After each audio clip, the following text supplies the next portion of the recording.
Welcome to the St. Johnsbury Chrysler Dodge Jeep Rams Outdoor Edge, your go-to show for outdoor traditions and adventures in Vermont and New Hampshire. This week, I'm handing the mic over to a familiar voice, Gary Moore, who's guest hosting today's episode. Gary's joined by Jason Berard, the Vice President of Upper Valley Land Trust, and Ted Unkles, who's the caretaker of the Howard Island campsites.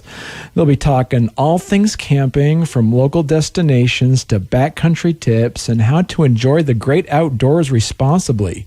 If you've ever wondered where to pitch your tent or how to plan a riverside stay, or just want to hear some great stories from the trail, this is the episode for you.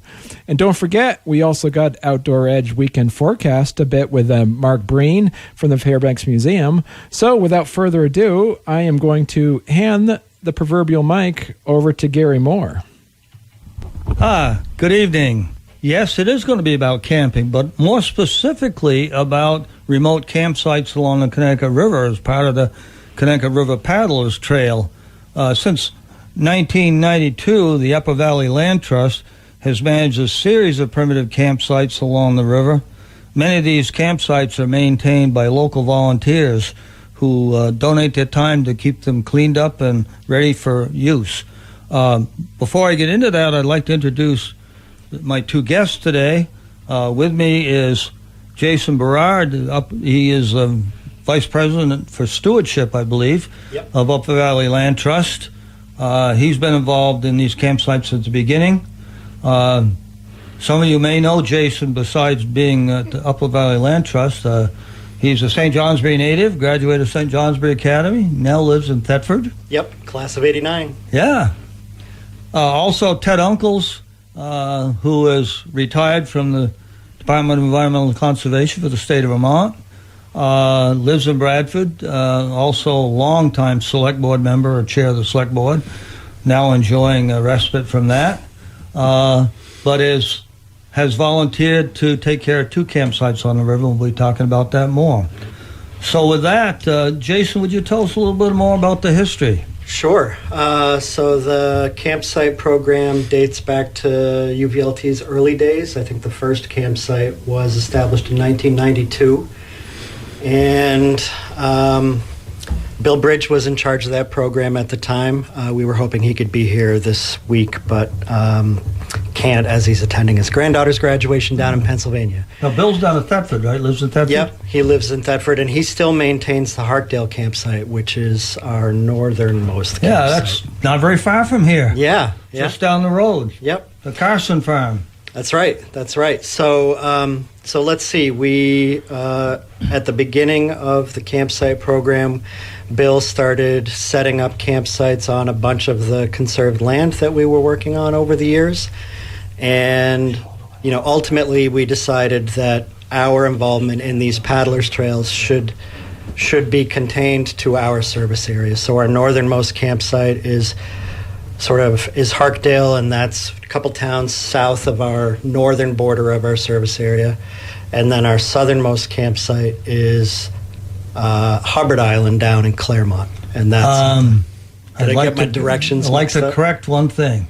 Your northernmost campsite is Howard Island. That's right. Howard Island, which Ted maintains, which is across the river from the Grafton County complex. Right, okay. Right. Yep. So, yeah, I should know that because I just paddled by those last Wednesday. You're excused. No problem. Thanks. I'd like to just take a moment to mention the ones that the Upper Valley Land Trust maintains. There are two car top boat access also. Yep. One is at Knoxland Round Barn Farm in Newbury. Which again is, what, 2 or 3 miles south of here? Yeah. And then the other one is Hughesburg Boat Launch. That's in Lyme, New Hampshire. And the town of Lyme owns that, but we hold the conservation easement on that. Okay. So, starting here in the north, the northernmost campsite is Howard Island, which Ted takes care of. Next one down is Harkdale Farm, which is just above the village of Newbury. Not to split hairs, Gary, but there's actually two campsites on Howard Island. Oh. Howard Island North and Howard Island South. Oh, excellent. That matters when you're taking care of them. Yes, it's twice as much work. Yeah. Then Vaughan Meadows, which Ted also takes care of. which is on the Newbury. It's on the Newbury side of the Bradford-Newbury town line. Birch Meadow in Fairleigh, Roaring Brook in Thetford, Burnap's Island, that's down in Plainfield, in New Hampshire. Yep. Burnham Meadows in Windsor, and Hubbard Island in Claremont. Did I get them all? That's all of them. Yeah.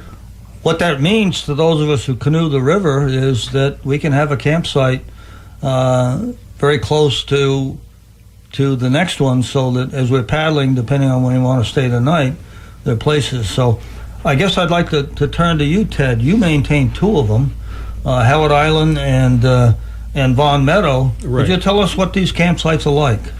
They're primitive, simple campsites, but they're all absolutely wonderful. Each campsite has a fire ring. It's got a picnic table. It's got sites for tents. Most of the campsites are in wooded areas, so for those who like to string hammocks instead of tents, there's usually plenty of trees that they can string their hammocks up by. And each one is equipped with a privy, which is nothing fancy, but we all need to take care of business, and it's always nice to have a place to do that.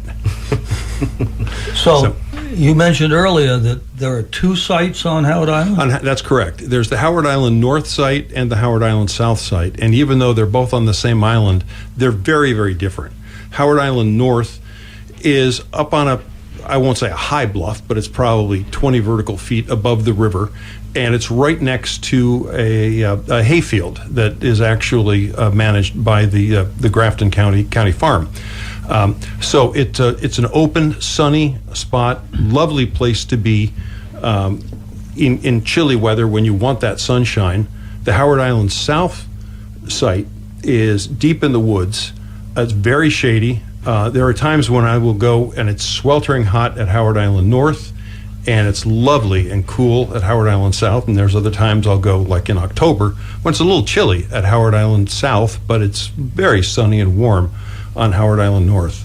They're all, and I should also mention the Howard Island South site is quite a bit lower. It is subject to flooding, so when the river's running high, there will be standing water on the Howard Island South site. Well, I think that's a good place to take a short break.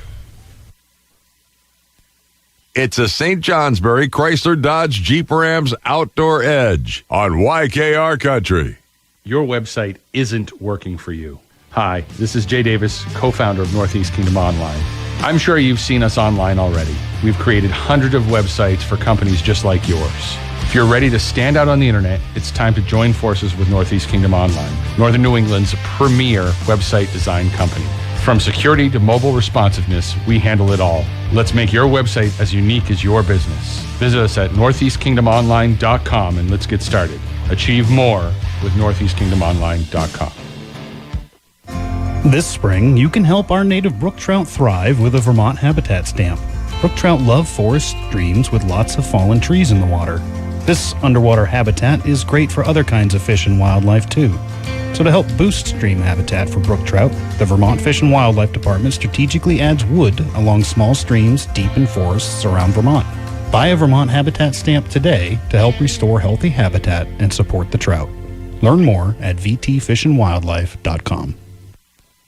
All right, welcome back. I want to continue with Ted for a minute because he also takes care of Vaughan Meadows, which I mentioned is on the Newbury side of the Bradford-Newbury line. You want to talk about that one? Sure. Vaughan Meadow is also just a lovely, lovely site. It's in a little forested strip, maybe 150 feet wide, between the edge of a cornfield and the banks of the Connecticut River. Lovely, lovely silver maples all over the place. Just a beautiful, beautiful spot. 2 picnic tables there. And I don't know how relevant this is, but the last time I was closing it up in probably October, early November, I can't remember if it was last year or 2 years ago, a bald eagle flew right up the river as I was buttoning it up for the fall, and I just thought that was just a perfect way to wind up the season. Absolutely, yes. I would agree with you. I've been to Vaughan Meadows. It is a beautiful campsite. Soon after it was created, Judy Vaughan, formerly Judy Smith, that was part of the Smith farm. Part of Alpenglow Farm. Yeah. took me down there to show me the campsite. I was very impressed. I've never camped in it. All my time on the river in recent years has been just short distances, so I haven't used one of the campsites. But certainly there are wonderful places for anyone who's canoeing or kayaking on the river. Jason, you want to talk a little bit about how there are no reservations, I believe. Yeah, no reservations. The idea is that these campsites along the river function about the same way that the lean-tos do along the Appalachian Trail. If you're there and there's other people using the campsite, we hope that they'll move over and make room so that you've got an opportunity to camp there as well. That seems to work pretty well. Most of the campsites are pretty amenable to multiple groups using them at the same time. Yeah. Good. Yeah. And Upper Valley Land Trust is ultimately responsible for them, but you rely on volunteers like Ted. Yes, we rely on volunteers. All of our campsites are maintained by volunteers. We do ask for a $10 per tent per night suggested donation to UVLT to help us maintain the sites. But that's as I said, it's suggested donation. We want the campsites to be available to anyone who wants to use them.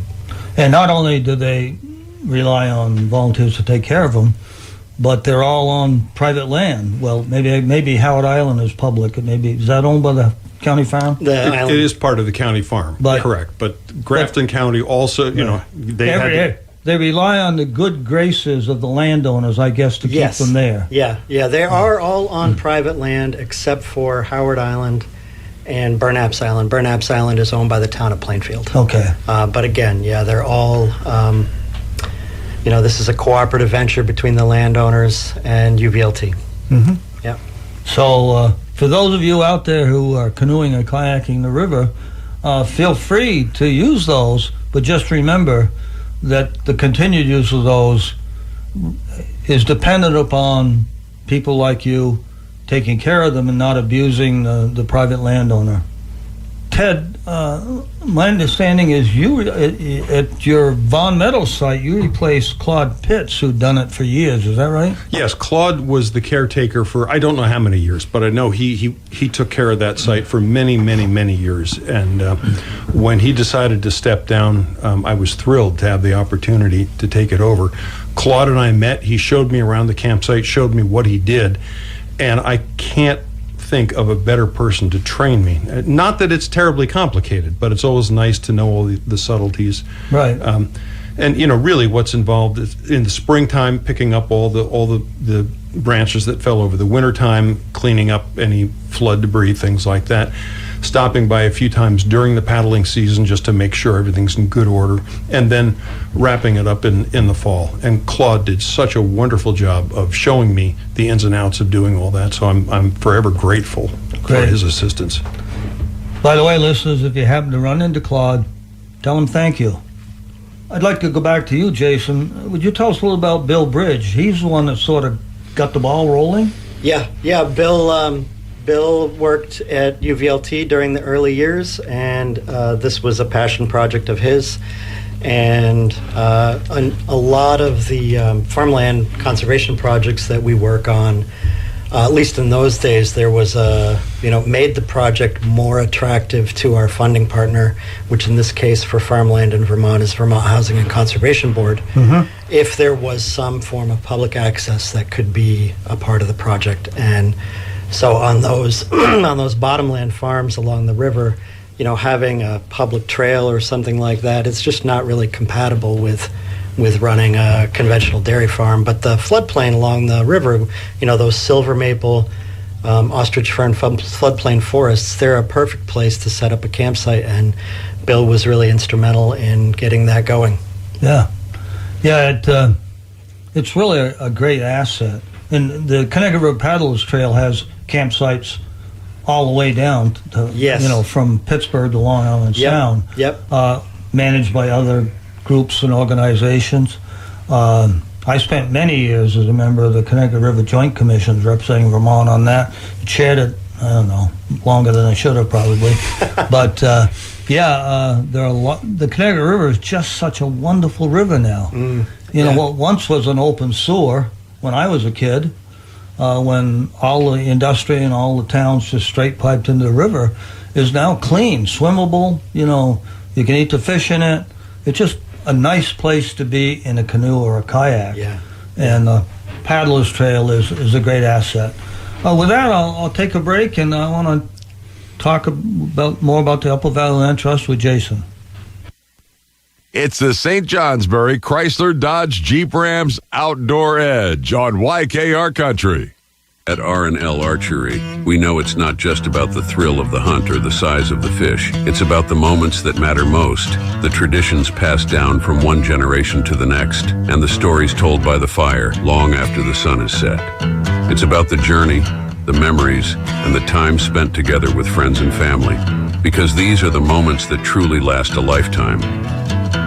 R&L Archery, where every adventure begins. Come create your story. Is your family spending too much time face first in their phones?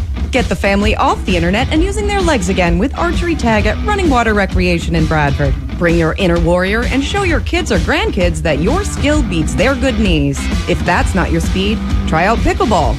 Challenge yourself at mini golf, or just bounce your kids in our bouncy houses. Birthday party, company party, we can come to you. All this right in Bradford. Running Water Recreation. Have fun, keep moving, and aim high. The Autosaver Group St. Johnsbury Chrysler Jeep Dodge Ram asks, do your outdoor adventures take you to where you wish you had a four-wheel drive or all-wheel drive? At St. Johnsbury Chrysler Jeep Dodge Ram, explore their vast inventory of adventure-savvy four-wheel drives and all-wheel drive vehicles, ready for you to drive at home. Plus, every St. Johnsbury Chrysler Jeep Dodge Ram deal includes the Big Deal Plus, which is a 2-year unlimited scheduled maintenance plan, which includes free state inspections for life. Stop in today in St. Johnsbury, Vermont, or shop St. Johnsbury Chrysler Jeep Dodge Ram online at stjohnsburycdjr.com.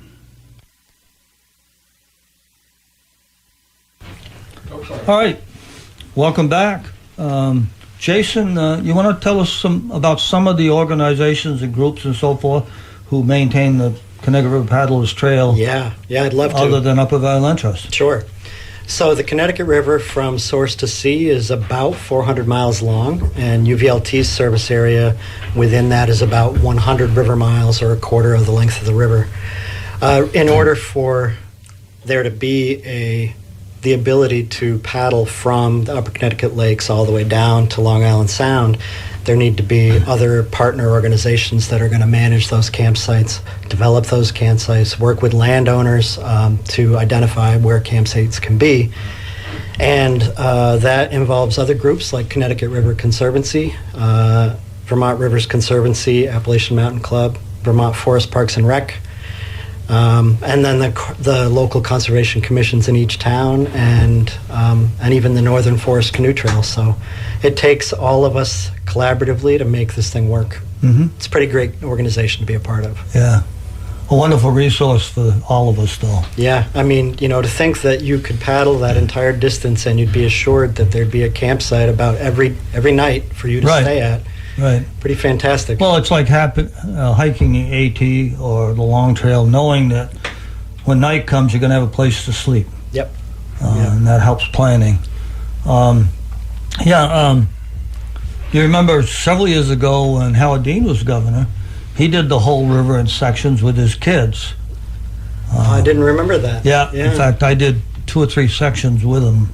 One of them from Vernon to Northampton, I remember, but also a section up here that went down through Calmetto Flats and that way. Yeah. And that, I remember at the time, helped, because he got a lot of press, it helped people think about doing the same thing. Yeah. He didn't spend nights there because... probably the schedule of a governor doesn't allow for that. Had to do with security details and his kids and so forth, but he was an avid paddler and got his kids real interested. But anyways, why don't we just use some of the time left to talk about Upper Valley Land Trust, which is involves so many ways in the area that this radio station covers. Yeah, sure. So this is our 40th year. We were founded in 1985, and the folks that founded the land trust, they really wanted to make sure that there was a land conservation organization working on both sides of the river in the Upper Valley. They, like all of us, I think, see the river as something that unites us all more than as a political boundary. And the resources that we are trying to protect are really here because of the river. So that's why we think it's important to work on both sides. During that time, we've protected 60,000 acres of land. We've got about 560 landowners. Now, that's permanently conserved, right? Permanently conserved, yep. Almost all of that's privately owned. Some of it is owned by other, some of it's owned by the state of Vermont around Mount Escutney. Sometimes it's owned by another nonprofit. But in any event, those are permanent conservation easements that run with the land. So as the property is sold, each new owner is obligated to follow that contract. Yeah. Which basically means it can't be developed. Yep. That means that it's been protected to ensure that it'll be used for farming, forestry, recreation, things like that for forever. Yeah. Yeah. They don't make new land. No, they're not making any new land. They don't make new waterfronts. And the especially if we're talking about farmland, that bottom land along the river is some of the best soil in the world. So we got to protect it. Well, Ted's not only involved in but he's also Bradford representatives to the Upper Valley subcommittee of the Joint Connecticut River Joint Commissions, and they have been very involved in protecting the river and promoting it and so forth. But tell us some of the other things that Upper Valley Land Trust does. Well, in addition to those privately owned conservation easement properties, we own land ourselves. We own about 7,500 acres at this point. It's scattered about the Upper Valley, and on those properties we manage them for habitat, for productive forest land. We manage them to protect the water resources, and we provide for public access. Across our whole portfolio, we've got about 250 miles of trails at this point, and that includes trails for hiking, snowmobiling, horseback riding, mountain biking, fully accessible all-persons trails. Really, the gamut of trails are protected on our portfolio. And in addition to all that, we run a pretty robust series of public events. We'll be having an event this coming Sunday at the Pole property down in Heartland Three Corners to celebrate the conservation of that property. Details on that are on our website. Good. Yeah. You took me and Don Collish to visit one of your properties. Smith Pond. Yes. Well, we went out to Half Mile Pond, I think. Right. Yeah. Well, it was. That's a gem. That's a real gem. So that property is about 1,000 acres. It's in Enfield, New Hampshire, and it is surrounded by two of the larger wildlife management areas in New Hampshire: Henry Laramie, WMA, and Lower Shaker, WMA. And so together they're about 7,000 acres of unfragmented habitat. Really important habitat for moose, for bear, bobcat. It's a gem. And then right at the middle of it is a 72-acre pond that really only exists because the Shaker community impounded it for their water supply. Right. Nearly 200 years ago at this point. Yeah. There's a dam there that, and of course the Shakers were downstream next to Mascoma Lake. Right. Yeah, right where the Enfield Shaker Museum is. And so they re-engineered this entire water system, put in 5 dams on the pond, impounded that, and then the two drainages, Shaker Brook and Smith Pond Brook, they connected with a series of canals that go all the way down to their mill. Yeah. If you're interested in history, that's a good place to visit. And with that, we'll take another break. It's a St. Johnsbury Chrysler Dodge Jeep Rams Outdoor Edge on YKR Country. North Country Organics is a proud sponsor of the Outdoor Edge on WYKR. For over 40 years, families have trusted our signature blend ProGrow to make their green thumbs a little greener and to help pass down the joy of growing to the next generation. Because growing things is about more than green lawns, pretty flowers, and delicious vegetables. It's about tradition. Make us a part of your own story and look for us at your local hardware, feed, or garden store. Visit northcountryorganics.com to learn more. ProGrow.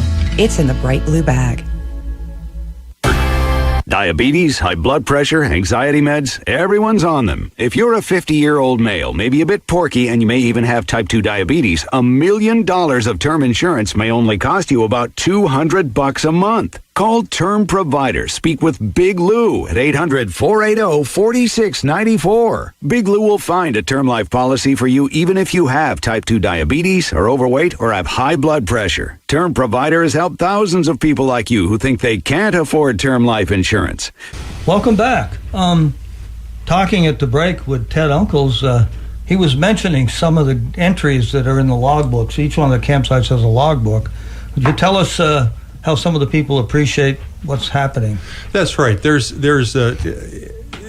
actually one of the things that makes it entirely so rewarding to be a campsite caretaker, is just to see the entries in the logbooks and see how much people are enjoying it. There's one group that goes by every year. They try to come by in mid-August, and a lot of times they will stay at the Howard Island North site, because as I mentioned, that one's on the edge of a hayfield, so there's a beautiful view of the sky, and they try to be there every year for the Perseid meteor shower. Oh. And they like to just lie out there and just watch the meteors shoot across the sky. So many people have put entries in about just what a delightful time they're having and how much they appreciate all the campsites. I've had one person who said, this is at the Howard Island South campsite, got up a little bit before dawn, was casting, caught a nice smallmouth bass. So it is so much fun to stop by these campsites, do a little work cleaning up, but just to see that people are using the campsites, enjoying it, and just appreciating the river. And that, to me, that's what makes it worth it. Sure. Yeah. Yep. I bet you find similar things in the logs at the other campsites. Yeah, we do. I mean, I'm trying to think. There is a group that goes to Vaughan Meadow every year too, and it's a group of 4 friends. Yep. And same thing. They've been doing it for years, and they're just very grateful that the site's there. It's just a part of their annual tradition. Sometimes we get more humorous entries. I can't really.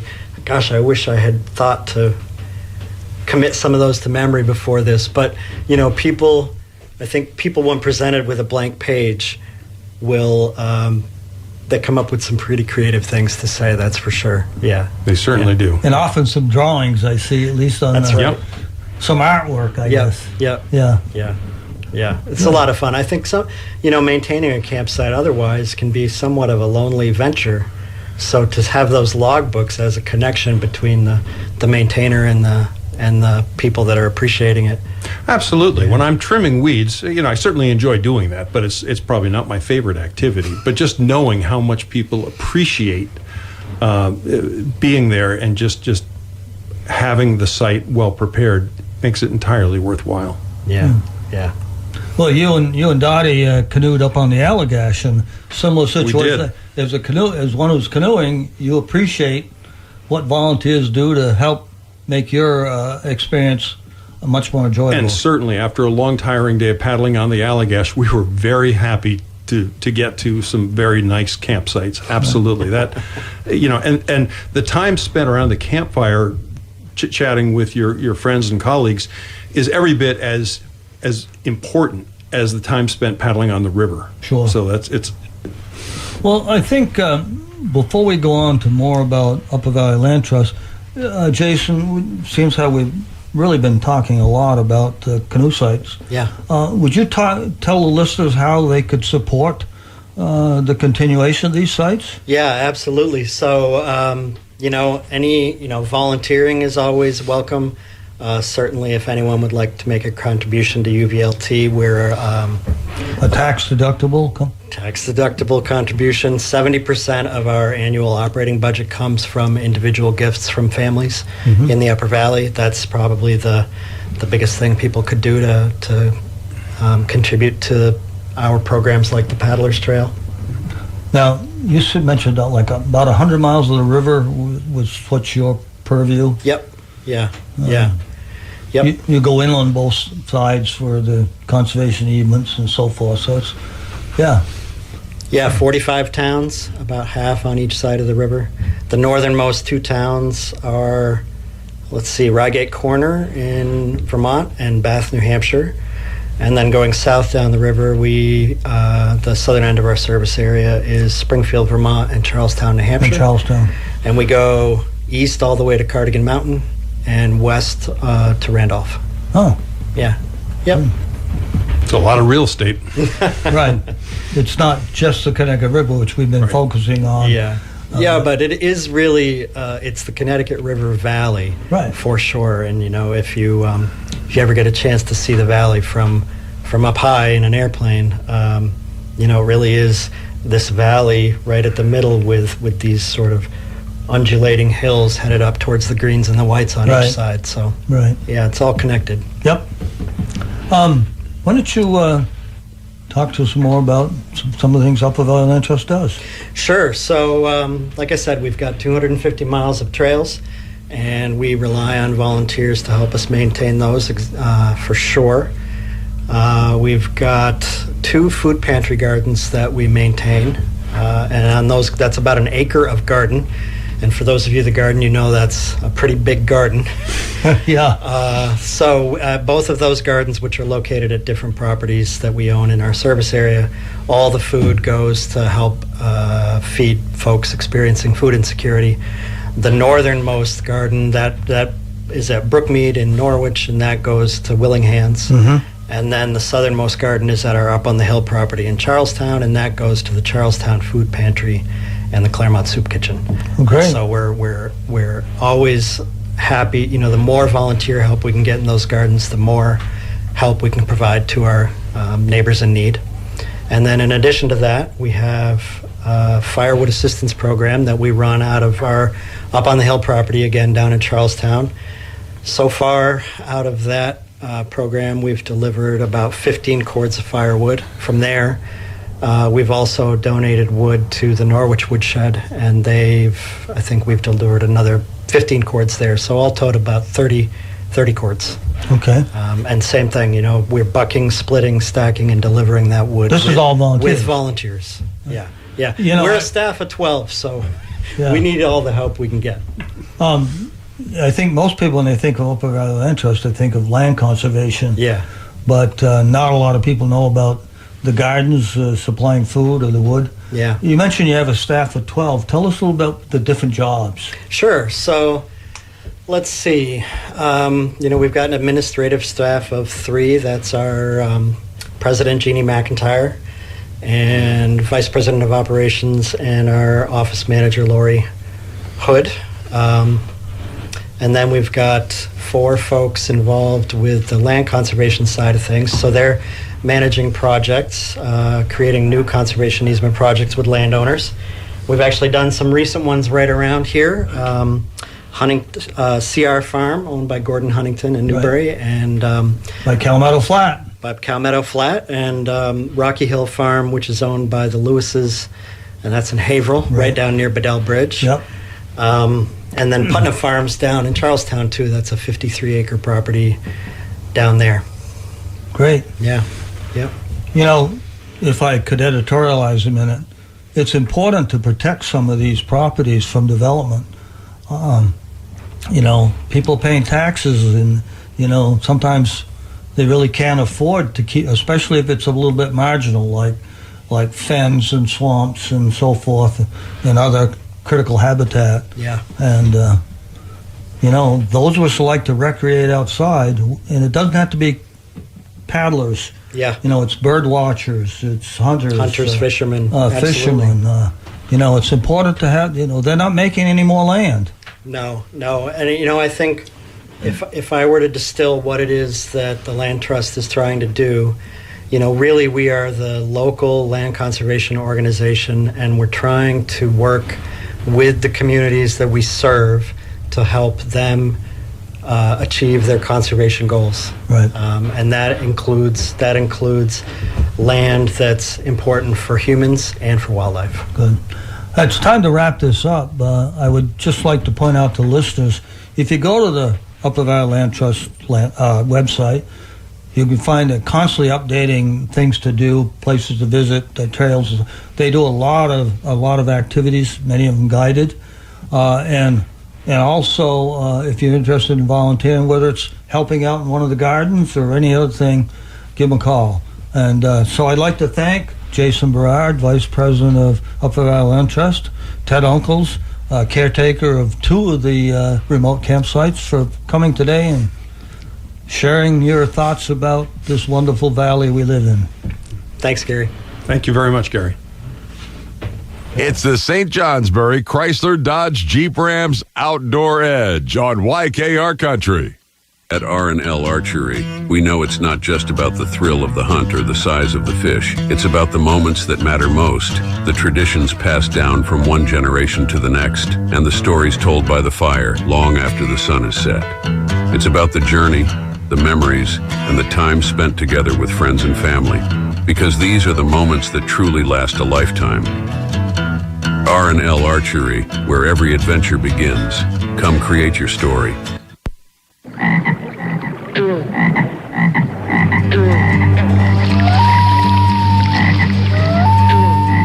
Outdoor Almanac with Peter St. James. Brought to you by New Hampshire Fish and Game's Wildlife Journal. You may not realize it, but in terms of dollars and cents, wildlife watching is big business, not only here in New Hampshire, but around the country. Think about it. People spend millions of dollars on cameras, binoculars, equipment, magazine subscriptions, and taking trips to various places to see various critters. Why? Because nature's fascinating. For instance, did you know that a porcupine has about 30,000 quills on it, and that it doesn't shoot them at an attacker? Instead, it hits it with its tail, embedding more than one of its razor-sharp 4-inch quills. We've all heard the spring peepers, but were you aware of the fact that their call can be heard up to a mile away? But in the scheme of things, that's a whisper next to a coyote call that can carry up to 3 miles. Spend any amount of time watching wildlife, and it's amazing what you can learn. I'm talking about more than just thrashing through the woods at a brisk pace with the kids and the dogs looking around, because wildlife doesn't give up their secrets easily or to everybody. It takes patience. Unless you take the time, how are you going to know that a beaver can hold its breath underwater for 15 minutes? Or that a robin cleans its body of parasites and lice by sitting next to an anthill and letting the ants climb all over its body, getting rid of the unwanted baggage? New Hampshire has a strong and varied population of game and non-game wildlife. Take some time this year with a family and get acquainted.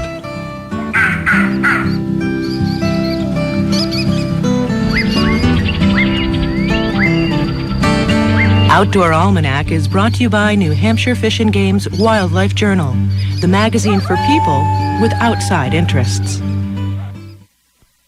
Welcome back to the St. Johnsbury Chrysler Dodge Jeep Rams Outdoor Edge, your go-to outdoor show for outdoor traditions and adventures in Vermont and New Hampshire. And we just listened to Gary Moore's conversation he had with Jason Berard, the Vice President of the Upper Valley Land Trust, and Ted Unkles, who is the caretaker of the Howard Island campsite. And they mentioned during the interview to definitely check out the Upper Valley Land Trust's website, and that it can be reached at uvlt.org. Once again, that is uvlt.org, and you can learn all about the 10 campsites that are actually in their neck of the woods. And I do want to point out, too, that coming up next month, very excited about our topic during the summer months that we have the Outdoor Edge happening once a month. And so you need to tune in for July 17th is going to be our next Outdoor Edge show, and it is going to be a personal, exciting topic for me. It's going to be talking about one of my favorite summer sporting activities that exist in our neck of the woods, and we're going to be talking about outdoor flea markets and yard sailing. That's one of my favorite sports to do. And we're going to be having a guest from the outdoor flea markets, and we're going to be also talking to some other folks that might do that with yard sailing and garage sailing. And also, too, with that, we'll also be talking with Gary Moore. We'll also have another guest on here that's going to be focusing a lot on other July activities. We want to also remind people, too, to definitely check out the Bridge Weekly Showcase. For those that don't know, that it might be listening online, that WYKR and the Bridge Weekly are now connected. We work hand in hand, so it's all under the same umbrella of Yankee Kingdom Media. And in there, Gary Moore has his latest article in there about hummingbirds, also talking about ground nesting birds, and he's also mentioned too about this article, this show that he had that you just heard today. And that wraps up this special camping themed episode of the St. Johnsbury Chrysler Dodge Jeep Rams Outdoor Edge. Big thanks to our guest host Gary Moore, along with Jason Berard from the Upper Valley Land Crust, and Ted Unkles, who's a caretaker of the Howard Island campsites, for sharing their time and knowledge with us. And as I said earlier, if you missed a part of this episode or just want to hear it again, you're in luck, because this show, along with all of our past episodes, is available on demand at WYKR.com or wherever you listen to your favorite podcasts. It's also available on our app. So if you have download our app, you can get it at our Google Play Store or at your iTunes Store, and you'll find WYKR there. Listen to it, and it's right there. It says podcast, and all of our Outdoor Edge past episodes are right there. Thank you so much for tuning in, and enjoy the rest of your day, folks.